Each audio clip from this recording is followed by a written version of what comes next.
Welcome to Mahathi home tips cooking and tailoring. Hello అందరికీ. చూస్తున్నారు కదా, ఈ బ్లౌజ్ని అయితే నేను ఫ్రంట్ పార్ట్ అలాగే షేప్ బెల్ట్ అటాచ్ చేసి రెడీ చేసి పెట్టుకున్నాను. అలాగే బ్యాక్ పార్ట్ షోల్డర్స్ కూడా అటాచ్ చేసేసాను. ఈ ఫ్రంట్ పార్ట్కి హుక్స్ పట్టి కాజా పట్టి ఎలా కుట్టాలనేది వీడియో అనమాట. సో ముందుగా ఇప్పుడు ఈ వీడియో చూసే వాళ్ళందరూ ప్లీజ్ నా ఛానల్ అయితే సబ్స్క్రైబ్ చేసుకొని లైక్ షేర్ కామెంట్ ఇవ్వండి. సో మనం హుక్స్ పట్టి 1.5 ఇంచ్ తీసుకోవాలి. మనము ఒక్కొక్కరు హుక్స్ పెట్టే కాజా పట్టీని అదే క్లాత్ పైన కుడతారు. సో నేనైతే అలా కుట్టానమాట. కాజాలు సపరేట్గా థ్రెడ్ తోటి వేస్తానమాట. సో కాజా పట్టీలు ఒక్కొక్కరు ఎలా చేస్తారంటే హుక్స్ పెట్టడానికి అదే క్లాత్ మీద ఇలా వీ షేప్లో వేసేస్తారు. సో నేను అలా వేయను.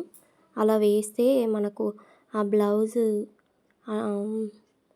ఆ క్లాత్ అనేది హుక్స్ పెట్టినప్పుడల్లా లాగేసి ఊడొచ్చేస్తుంది అనమాట. అలా చేయకూడదు. ఒకవేళ మనం కాజాలు కుట్టిన తర్వాత ఆ కాజాలు ఊడిపోయినా మళ్ళీ నెక్స్ట్ ఇంకోటి కుట్టుకోవస్తుంది. కానీ ఒక్కసారి క్లాత్ ఖరాబ్ అయితే క్లాత్ తీసే వరకు మనకు సెట్ కాదనమాట. సో చూడండి, నేను 1.5 ఇంచ్ వెడల్పుతోటి మనకు హుక్స్ పొడవు హుక్స్ పట్టి కాజా పట్టి ఇది హైట్ ఫ్రంట్ షేప్లో ఈ హుక్స్ పొడవు ఎంత ఉందో దానికంటే ఒక 1.5 ఇంచ్ హైట్ ఎక్కువనే చూసుకోవాలన్నమాట.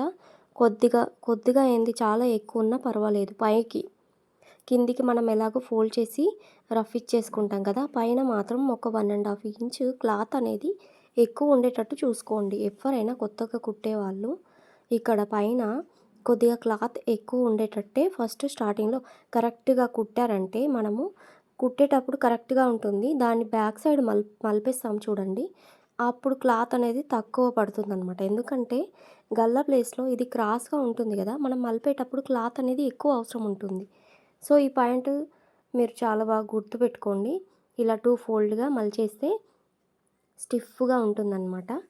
2 ఫోల్డ్గా మలిచేసి కింద రఫ్ ఇచ్చేసుకొని ఇలా వీడియోలో చూపిస్తున్న విధంగా ఇలా మలిచేస్తూ నీట్గా ఫోల్డ్ చేసుకొని చివరలో కుట్టుబడే విధంగా ఇలా స్టిచ్ అయితే వేసుకోండి. ఇలా స్టిచ్ వేసుకున్న తర్వాత అప్పుడు ఎక్స్ట్రా పార్ట్ అనేది కట్ చేసుకోవాలి. ఇలా ముందడికి చేసి ఫోల్డ్ చేసి కరెక్ట్గా చూసుకొని కట్ చేసేసుకోవాలి. చూడండి, చాలా నీట్గా హుక్స్ పట్టి అయితే కుట్టేస్తాం. ఇప్పుడు కాజా పట్టి అనమాట. సో మనం బయటకు మలుస్తాం, కాజా పట్టీని బయటకు మలుస్తాం కాబట్టి లోపల నుంచి కుట్టుకోవాలి. సో మనకు బ్లౌజ్ పీసే తీసుకుంటున్నాను, ఎందుకంటే మనకు బయట కనిపించేది ఈ లైనింగ్ పీస్ ఉంటే చూడడానికి బాగుండదు కాబట్టి. సో ఇలా బ్లౌజ్ పీస్ తీసుకొని 2 ఫోల్డ్గా ఇలా 1.5 ఇంచ్ వెడల్పుతో 2 ఫోల్డ్గా మలిచేసానమాట. 2 ఫోల్డ్గా మలిచేసి స్టిఫ్గా ఉంటుంది కదా, సో ఇలా 2 ఫోల్డ్గా మలిచేసి ఒక 1/2 ఇంచ్ గ్యాప్తో పైనుంచి వీడియోలో చూపిస్తున్న విధంగా ఇలా స్టిచ్ అనేది వేసుకుంటున్నాను. సో చూడండి, మనకు హుక్స్ పట్టి కాజా పట్టి కుట్టేటప్పుడు మనం ముందే చూసుకోవాలన్నమాట. 2 సైడ్లు కరెక్ట్గా ఉన్నాయా లేదా, లేకపోతే ఒకటి ఎక్కువ ఒకటి తక్కువ వచ్చిందా. మనం షేప్ బెల్ట్లో అటాచ్ చేసేటప్పుడు ఒకటి తక్కువ ఒకటి ఎక్కువ అటాచ్ చేసేటప్పుడు కొద్దిగైనా ఎక్కువ తక్కువలో వచ్చిందంటే మళ్ళీ మనం దాన్ని కరెక్ట్ చేసుకోవాలన్నమాట. సో హుక్స్ ప్లేస్లో మనము మధ్యలో ఇలా డాట్ పెడతాం కదా, ఆ డాట్ కూడా ఒక సైడ్ ఎక్కువ ఒక సైడ్ తక్కువ పెట్టినా కానీ మనకు ఈ హుక్స్ పట్టి కాజా పట్టి పొడవు అనేది కరెక్ట్గా ఉండదన్నమాట. సో అలా కరెక్ట్గా చేయడానికి మళ్ళీ మనం సెట్ చేసుకోవాల్సి వస్తుంది. దానికంటే ముందు మనము ఇలా చూసుకుంటే సెట్ అయిపోతుంది అన్నమాట. సో చూడండి, ఇలా బయటకు చేసుకొని ఇలా రఫ్ ఇచ్చేసుకొని వీడియోలో చూపిస్తున్న విధంగా ఈ బ్లౌజ్ పీస్ పైన నుంచి చివరలా నీట్గా ఒక కుట్టు అయితే వేస్తున్నాను. ఇలా కుట్టు వేసేసాక ఎక్స్ట్రా పార్ట్ స్ట్రైట్గా కట్ చేసుకొని కాజాలు పెడతాం కదా, పాదం మందం గ్యాప్తో కాజాలు పెట్టడానికి ఇలా ఇంకొక స్టిచ్ అనేది వేసుకోవాలన్నమాట. ఇలా స్టిచ్ వేసామంటే ఆ ప్లేస్లో ఆ 2 స్టిచ్ మధ్యలోనే కాజా అనేది కుట్టుకోవాలి మనం. సో చూడండి, చాలా ఈజీగా హుక్స్ పార్ట్ కాజా పార్ట్ అనేది రెడీ అయిపోయింది. ఇదైతే బ్యాక్ పార్ట్ అండి, ఇలా డిజైన్ ఇచ్చాను. సో చూడండి, ఇట్లా ఒకదాని మీద ఒకటి పెట్టేస్తే మనకు కరెక్ట్గా ఉండాలన్నమాట. సో చూస్తున్నారు కదా, కరెక్ట్గా ఉంది. ఇంత బాగా వచ్చింది చూడండి. ఇలా కరెక్ట్ కరెక్ట్గా ఉండాలి మనకు. సో చూడండి ఇలా కరెక్ట్గా వచ్చేసింది కదా. ఇప్పుడు మనము హ్యాండ్స్ ఎలా స్టిచ్ చేసుకోవాలనేది చూపిస్తాను. ఒకవేళ మీకు ఒకటి ఎక్కువ ఒకటి తక్కువ వస్తే మనము డాట్స్ అనేటివి ఎక్కువ తక్కువ తీసేసి డాట్స్ అనేటివి ఏదైతే తక్కువ ఉందో దాన్ని ఇంకో సైడ్ దానికి డాట్ అనేది ఎక్కువ గ్యాప్తో కుట్టేసామంటే సెట్ అయిపోతుంది. సో చూడండి ఇప్పుడైతే హ్యాండ్స్ స్టిచ్ చేస్తున్నాను. నేను హ్యాండ్స్ ముందే రెడీ చేసి పెట్టుకున్నాను. లైనింగ్ పీస్ అటాచ్ చేసి నేను లైనింగ్ పీస్ అటాచ్ చేసిన తర్వాత చంక డౌన్ అనేది కట్ చేస్తాను అనమాట. ఎప్పుడైనా అంతే, ముందే నేను హ్యాండ్ పీసు బ్లౌజ్ పీసు చంక డౌన్ ముందే కట్ చేయను. రెండు అటాచ్ చేసిన తర్వాతనే చంక డౌన్ అనేది కట్ చేస్తాను. చాలా ఈజీగా ఉంటుందన్నమాట ప్రాసెస్.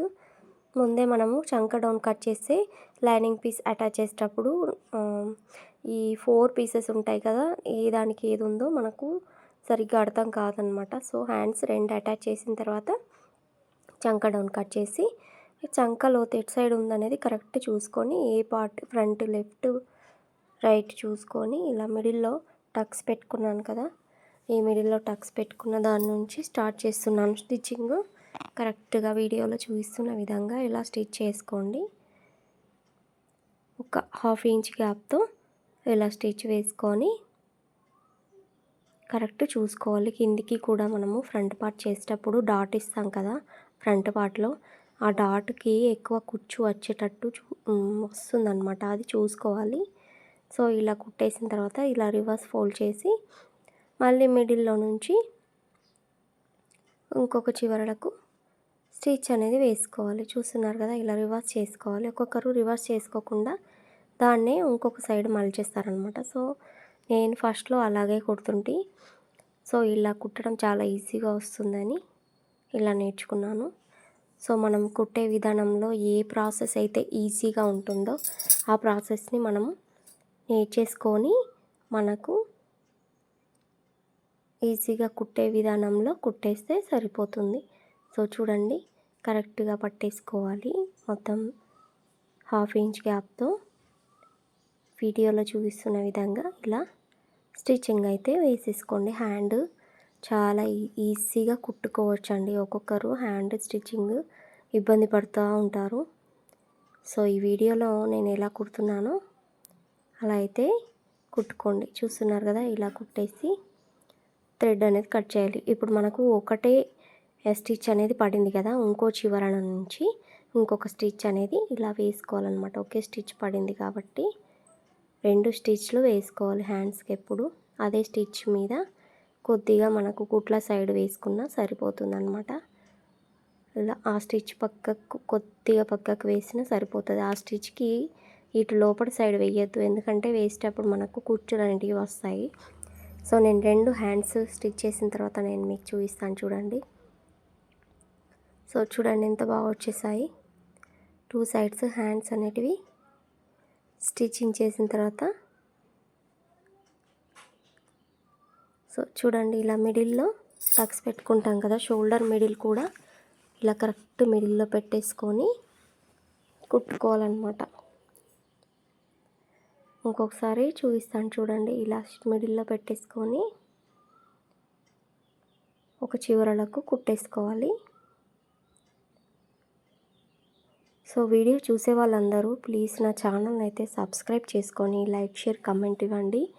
మీ లైక్ మీ కామెంట్ నాకు చాలా ఇంపార్టెంట్. నా వీడియో చూసి మీరు ఏమాత్రం ఒక్క చిన్న పాయింట్ నేర్చుకున్నా చాలా హ్యాపీ అండి. నాకు కామెంట్ చేసి చెప్పండి.